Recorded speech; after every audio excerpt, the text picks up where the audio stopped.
Hey there, fellow wargamers. It's your man. It's a Sentinel from across the tabletop, and it's been a week since the team tournament, the international team tournament for the Ambrosian Gaming Club that we went down and played in. We took two teams. I led up the competitive team, and then the other captain was led by Rich, who was part of the team last year, who led up the fun team, as they said, the drinking team. And we did pretty well. We finished 35 out of the 62, so a bit lower than realistically that I'd like to, but it was about the same place as last year, maybe a few places up, because we did quite bad last year. So this year was a lot different. One thing I would say about Zach's tournaments, they're amazing. Incredible terrain, as always, in the sense that it's using the UK TC terrain, which is all generic in the sense of that every table gets the same. Bad side, I missed the fact that we had the light and heavy terrain like we did last year. We didn't get it this year. So having a light table and a heavy table actually played into some army builds better than others, which meant that you could tailor to put your defender first, hope that he had the choice between light or heavy, and then that could swing that matchup. And that makes it a little bit more dynamic in the army builds you bring, depending on the terrain and the matchups. So I did miss that aspect of it. There wasn't really any benefit to picking first or going first in the selection of armies, and the roll off to see which captain got to set on which table first, essentially. I did play 3 captains, so it was a lot of mirror matching with the captains, and I beat two of them. So I was quite happy with that. First game was against 6++, which was Lee and his demons. We lost it, unfortunately. Only by a few points. It was a trading game that I was lacking in a couple of obsec units, which I've hopefully addressed in the new list build. Amazing guy, amazing game. Probably one of my favourite games I played all weekend, to be very brutally honest with you, and the most enjoyable. The other players were amazing. The other games were really, really good, and the captains I played and the players I played were amazing. But just the pure connection I had with Lee going across that game was just, a little bit above the rest, in my opinion. But amazing chaps all round. We lost that matchup on our first matchup against them, against the 6++. So we were 1 game down. We won our second matchup, and I lost that game as well by a few points. I don't have the matchups to get with me, even though it's supposed to be a review. I'm sorry about that, but it was more of how we did and the list I'm building towards to a new tournament that I'm going to, that I wanted to review. So we won 1. We won 2, sorry, and we lost 3. I won 1 game, I drew 1 game, and lost 3 by a few points. I never got my butt handed to me, which was nice, but I didn't score enough points to make the switch. I mean, it was 12 to 8 against Lee. Then there was a 12-8 against the 9 hands list, which was quite horrifying to see the actual damage output. We traded very well. There wasn't much left on the table at the end, so I was quite happy that it was only a 12-8. Played Unari. Now I played a Unari at an RTT and got my ass handed to me, and then I played a Unari at the international team tournament, and I took an actual draw, 84 points each, which was a 10-10 for the WTC scoring for the team, which I was very happy with. I went up against a Death Guard army, which I beat 16-4, so I was quite happy with that win.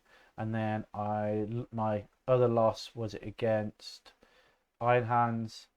It was against Demons, and I can't remember. I do apologise. What was it against now? I can't remember, but it was 3 losses, and that one was a close game as well. I think that was a 16 or 14-6 to them. Points, secondary wise, I scored well on. Apart from that one secondary, I tried to take engage, and the army just doesn't build towards it. No, I took behind on a quarters deployment, and they couldn't get in there, so it hindered me. Apart from that, though, I had a great tournament. We had a great laugh. The food was amazing at the Smoky Pit in Northampton, so if you ever get a chance to book a table, I saw a lot of players at the end there going and enjoying the meals. There's a good 30 of us that were there. from the tournament itself, if not more.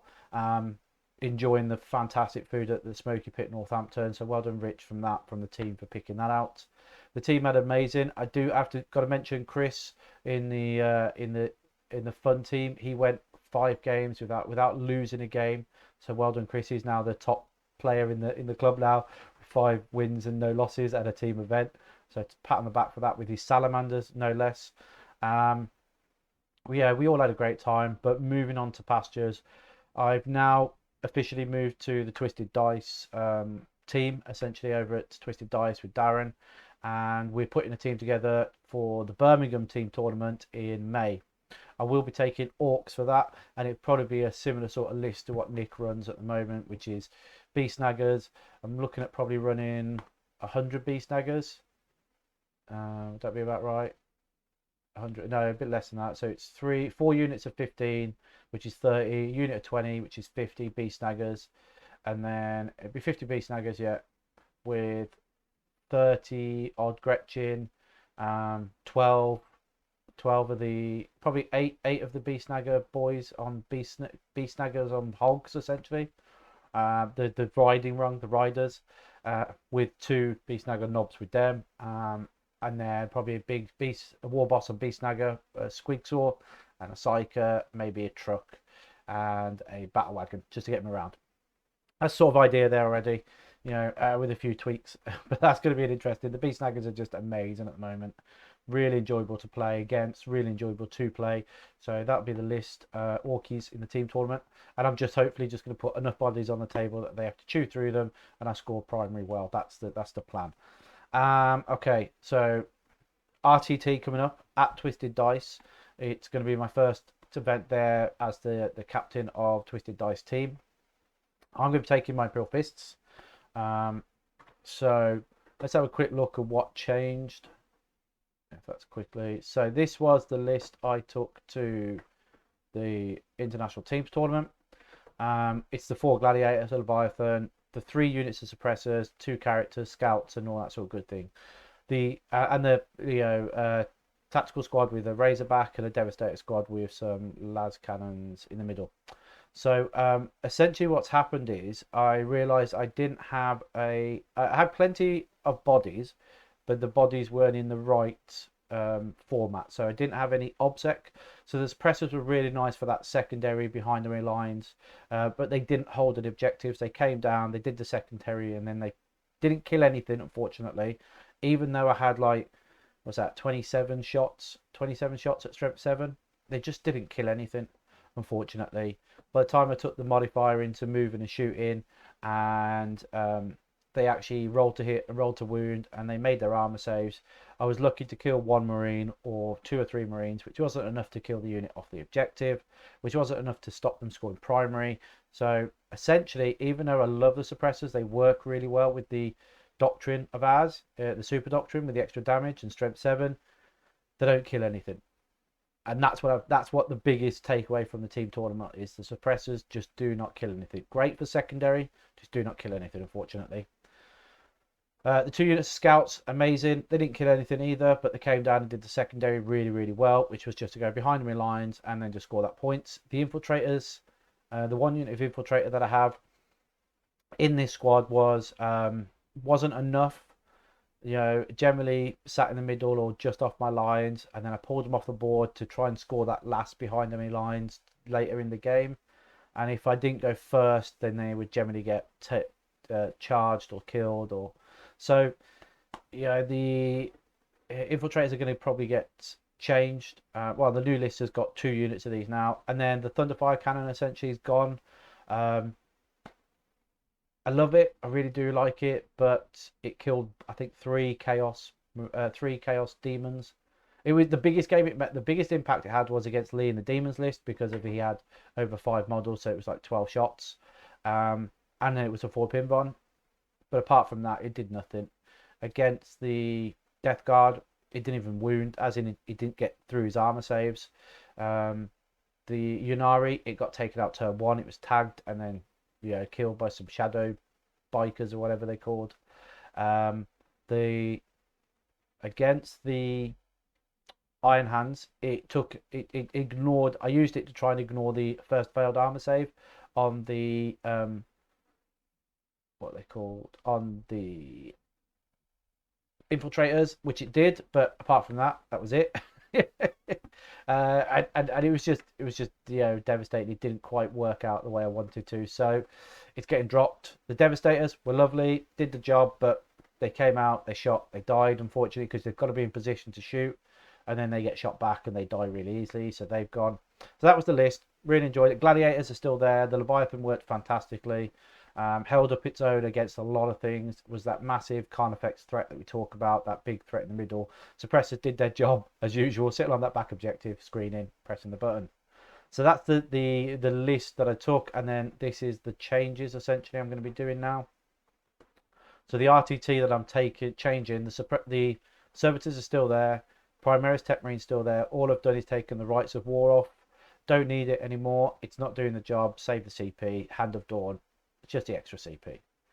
I've brought the second Techmarine, the same one I had at the Toys of Destruction. So I've got now two Techmarines, 70 points. This is replaced against essentially the Thunderfire Cannon and has the potential. And then Tor Garadon. So what you'll notice is I've taken the Arks of Omen Detachment. It's at 1,850, so it's 150 points short. 3 CP, and it is the heavy support slot still. Servitors come free. Tor Garadon is still in the list. Troop wise though, I've got an Assault Intercessor Squad with a Thunderhammer as on the Sergeant for free for 85 points. And this was primarily because I didn't have anything in that middle line to retaliate. So once the Razorback went forward with the troops in it to try and take the middle objective, I didn't have anything on the back. It was generally the Las Cannon Devastator unit with the Techmarine, but the Las Cannons would get killed. The Techmarine would be holding the objective, but the idea is that they would die to shooting, and because you'd have to put them in a place to shoot. So the idea of the Assault Intercessors is they can hide a little bit more. They don't have to be aggressive. I can use them as that counter deployment unit if I need to, and then it's just saving me the ability to kill stuff. I found that the team tournament I didn't need overkilling. Pretty much everything I targeted died anyway to the gladiators, so I didn't need the las cannons per se. So yeah, the heavy intercessors are back. I used them at the Oxford GT. They're incredible there. Didn't think I needed them for the international team because I thought the suppressors would do a better job, and they just didn't. So the heavy intercessors have been doing the job, sitting on that back objective again. It just allows you to push. I say back objective because that's what the intercessors are doing, but depending on the army you're facing, you could have them on the objective. So data intercept, you could have them behind the cover, tag, and then still get the cover save. Same with the assaults on the conversion mission, which is the quarter ones. It gives you those 2 units then to go and push out to the 2 objectives, or you double up and put 2 units on there, which is probably most likely what I'll do. Have the assault and the heavies go onto 1 objective, and allows me then that 10-man blob then, or 10 wounds, just to hold that objective. And they just work with each other then. So you got the combat side against the shooting side, and they're quite nice, with Tor Garadon backing them up, doing the rerolls and all that if necessary. And then I've got an Incursor unit and an Infiltrator unit. The Incursor unit I found, because I was using the behind me lines, the Incursor unit is a cheaper unit to throw 9 inches away, stop that pre-game move. If you go first, you can move 6 and then charge the unit and get behind me lines. And for 90 points, that works out really well. If you go second and they get charged, because most people would want to charge them to get the additional movement. That's generally what I've found, is they want the extra movement, and the incursors in that middle gives it. You can then fire your haywire mind and do some more wounds. And sometimes, depending on, because they would like to wrap the unit and not be shot at, you can then keep the unit alive with transhuman and a feel no pain, and they can survive sometimes, which then means desperate breakout is available, and then you can push onto the behind enemy lines sort of stratagem, and that works really quite nicely then.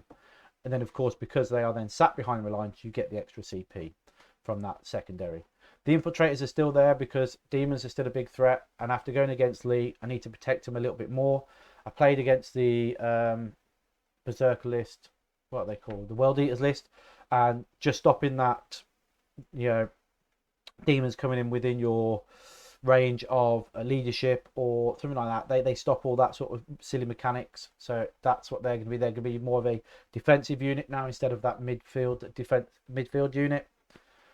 And then in the elites, I don't think this is the right call, but we're going to try it. I've tried it in a couple of games. It's worked really nice.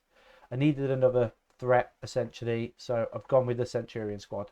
Very expensive. I think the Terminators do it better with the fiber pin bomb. But the damage output is just phenomenal on these. So I've gone with the Centurion Squad with the Hurricane Bolters and Flamers, and then I've upgraded the Sergeant to have the Gift of the Phalanx to have a master-crafted Hurricane Bolter. Essentially, one Hurricane Bolter from the Sergeant will be 2 damage. This is to face against those Berserkers, those other Marine lists. The Hurricane Bolter on its own should kill 1 or 2 because of failed armor saves, and then the Flamers kill 1, so you kill 3 essentially. And that's really, really nice. I had the Hurricane Bolter the other day kill 3, put them into reserve, came on and killed 3 on its own. 3 Devastator squads, three Devastator Marines on its own from 1 model. I was quite impressed with that. They are really expensive what they do, but they do work the best with shield and wavering, the extra armor save on the objective. And if you can get 1 in cover, essentially you've got a 0-up save on one or 2 guys. So we're going to try and use it as that counter threat in the middle with the Leviathan if possible. I found that having 1 of those units in reserve for that counter punch if necessary when they get into your lines is very, very tasty. And then we still kept the 10 scouts. All we've done is combine them now because of instead of having 2 units, we've now got 1 unit. But you can combat squad them, and then it still gives you those 2 units to come on and do the job. It just means you haven't got the 2 melter guns or the 2 thunder hammers or the 2 heavy weapons. But I just found that they weren't killing anything anyway, so just having that extra weapon system didn't make a difference. And they were just doing the secondary, so they're there just to score me that behind me line points or engage if necessary, depending on which way we're playing. And then we've got the 4 gladiators. I've still kept the 2 Gladiator Reapers and the 2 Gladiator Valiants. I'm not going to be changing to take the what's the other one? Valiant Gladiator, the other Gladiator platform essentially with the heavy destroyer. It's just 2 shots just isn't enough. It's not doing anything. They're all the same. Nothing changed there. Amazing, fantastic. Putting 1 or 2 of them in reserve has been really, really good. And I can't say much about them. With the extra Techmarine, it does give me now more ability to make them more effective. The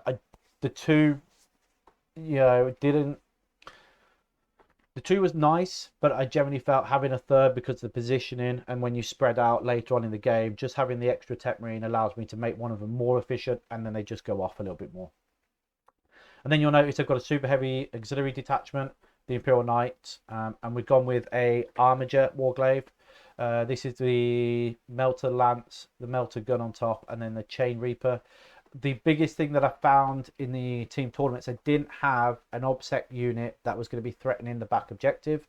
After speaking to a few at the team tournament, and at Twisted Dice, and a fellow that beat me at the Oxford, Sid at Oxford GT with his knights, and he was able to move one of them 19 inches because of a stratagem. I was thinking, do you know what? Having a model with a 5 pin bomb, which you can move to a 4, with the rotate iron shields, and a 19-inch move with OBSEC, with a 5 model OBSEC is just phenomenal.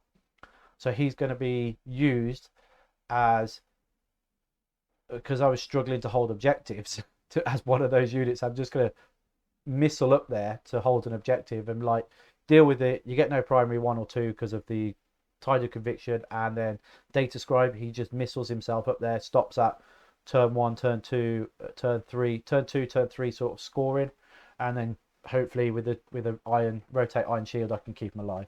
The biggest thing that I think I'm going to miss is not having my Super Doctrine. I believe I lose that now. The Super Doctrine's gone. It was the extra damage to vehicles with strength 7 weapons and above, and considering that's just not really in the list because all the suppressors are gone. You know, it doesn't really, it's not really phasing me at the moment at that sort of big end. And that's the list really. I don't know if I get. I believe it's a free blade, so I don't get any of the martial tradition sort of thing. I don't believe I have to get. I've got to get hold of the book. A friend of mine's going to borrow me the book, and I can have a read of it. And a knight. I've got a borrowed the knight at the moment, but it's not the correct one. In other words, it's got the two auto cannon shots on. Yeah, let's have a quick look at what it looks like. So that's the new list, and that's what it looks like at the moment. Let's have a quick rundown of it. So we've got the quick rundown of the list. Techmarine in the middle there is going to be still the Warlord with the Hand of Dorn, and then we've got Tor Garadon and the other Techmarine with the Combi-melta and the Servo-arm Garrett. So he's just a standard, bog standard, not a Primaris. Primaris, not Primaris, Baby Marine. And then we've got the Assault Intercessors, the Infiltrators, and then the Incursors, and then the Heavy Intercessors. Again, this is all just down to not having enough OBSEC just to be more threatening, hold their backfield objectives and do all that good stuff. We still got the 10-man scouts over here, to do that behind the lines secondary, which is amazing.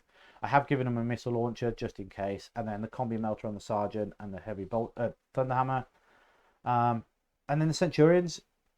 I don't think they're going to work. Yeah, they're not easy to kill. There's not much out there with flat 4 damage apart from the big demon type stuff. We'll see.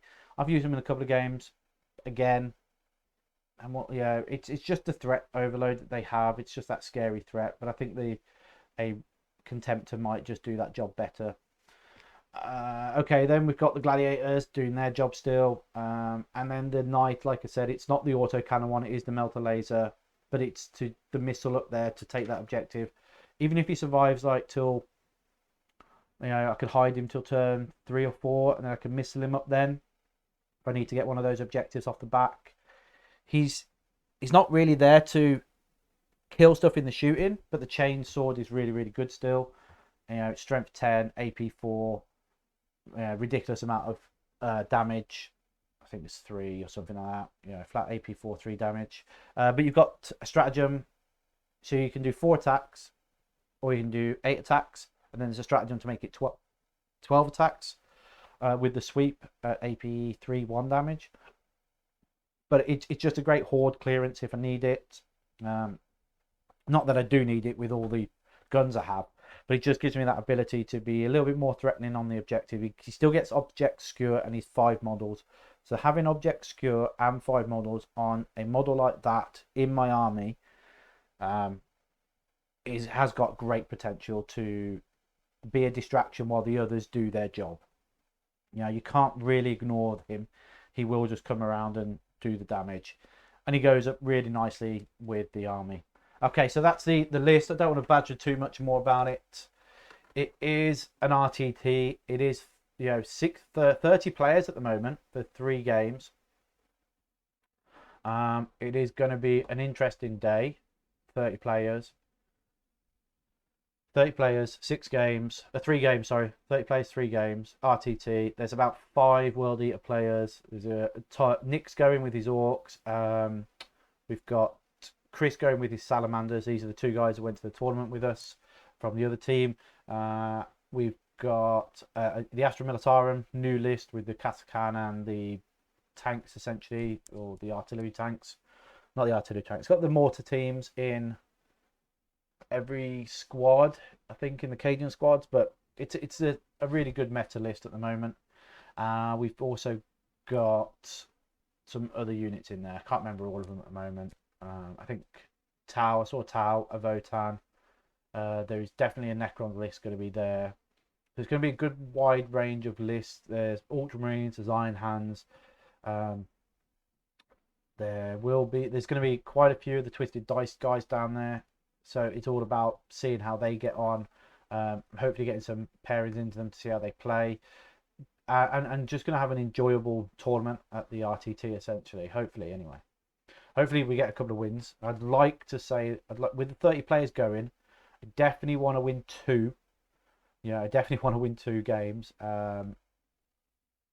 And potentially, it's all going to be down to the matchup, the first game matchup. If I can get first game matchup, I think I can do well, because the list is built to do certain things against the meta lists, and hopefully I can get up to those meta lists and show what the Imperial Fist can do. Thanks for sticking around. I hope you enjoyed it. Do all the likes, the shares, the comments. Let me know how your lists are doing. It's really interesting to see how everybody else is doing, what they're finding works, the secondaries they're enjoying, and how they're achieving them. That would be awesome. I need more information, because I'm just not getting the... it was a massive learning curve against some of the armies at the ITT, the team tournament, and I don't want that. I don't want it to be a learning game at a tournament. I want to be going there to do my best and not learn. I get my butt kicked. I don't want to get my butt kicked. I'd rather know what I'm doing before I get there. So if you've got any tips and tricks out there that you're finding that your Marines are doing well, I did learn a little bit of a sneaky one about the wrap and trap thing. You can spend 2 CP from the Desperate Breakout, and if you physically can't Desperate Breakout, the unit just dies, which means that nothing realistically, if you've got the 2C, can stop you from shooting a unit. You just spend the 2 CP and you lose that unit, but you get to shoot at the unit that's trapped you. It may be interesting to just keep that in mind when people wrap and trap you and you've got a model left. You're like, I'm just going to Desperate Breakout, because some of the rulings, some of the ways that it's ruled is, if a unit is wrapped and trapped and then you can't fall back, Desperate Breakout can still be used, because you're not attempting to fall back. It's the way it's worded, and the model just gets destroyed, and then that stops that whole you can't fall back thing. So it's something to think about. So I'm thinking more again against Aragon, the big red demon, scary dude from World Eaters. Aragon, Angry Gon, yeah, whatever his name is. I should know his name.